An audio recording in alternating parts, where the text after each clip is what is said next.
Millions of Americans work 50-hour weeks, pay their bills on time, and save what they can, yet they remain stuck in a paycheck-to-paycheck loop. The financial habits passed down over the last few decades often act as traps in the modern economy, making it difficult to accumulate real assets, even with a steady income. To see why this happens, we're tracking two different strategies over a 30-year timeline: the standard path and the wealthy path. The standard path relies on traditional advice, while the wealthy path uses specific mathematical strategies to move capital. Achieving financial independence requires identifying these common habits and replacing them with the actual math used by high net worth earners. Traditional advice suggests waiting to buy a home until you have a 20% cash down payment, which means saving $80,000 for a median-priced house. While people spend years trying to hit that cash goal, rising rent and inflation often outpace their ability to save, keeping them on the sidelines for a decade or more. The wealthy path uses high-leverage options like FHA programs to secure a property with as little as 3 to 5% down. This chart compares the first 5 years. The 5% path starts building home equity immediately and keeps their remaining capital liquid to invest in other income-producing assets. Tying up every available dollar in home equity creates a liquidity trap. Strategic leverage allows you to grow your net worth faster by putting your cash to work in multiple places at once. Roughly 40% of Americans believe that carrying a small monthly balance on their credit card is the best way to boost their credit score. While credit has been a staple of American life since cards like this, 1959 American Express, were introduced, the idea that you need to carry debt to have good credit is a misconception that generates billions in interest for banks.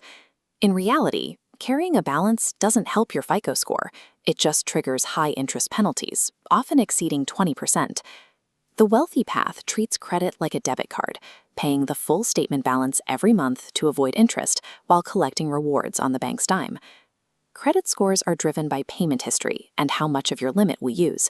Paying interest for a score boost is a mathematically flawed strategy. Many people skip over steady investments in favor of high-risk moonshots like meme stocks or crypto, searching for a quick win.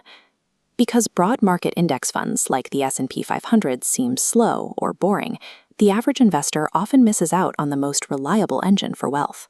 This graph shows a $400 monthly S&P 500 investment, averaging a 10% annual return.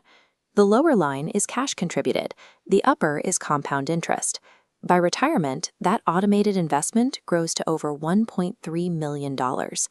Building wealth isn't about finding the perfect trade. It's about using boring index funds to let time do the heavy lifting. There is a common assumption that hitting a six-figure salary means you've achieved financial security. However, statistics show that over 50% of people earning $100,000 or more in major cities are still living paycheck to paycheck. This happens because of lifestyle inflation. When an income increases, it's often immediately consumed by higher housing costs, car payments, and taxes, leaving nothing for long-term growth. A high income only buys a more expensive version of the rat race if you don't control the gap between what you earn and what you spend. After 30 years, the difference between these two paths is staggering. The wealthy path has built millions in net worth by following the math rather than the myths. Income is what you bring in, but wealth is what you keep. Real financial freedom isn't measured by status symbols. It's measured by how many months you could survive if your paycheck stopped today. Escaping the rat race requires ignoring the pressure to look wealthy and focusing on the basic math of compound interest and asset retention.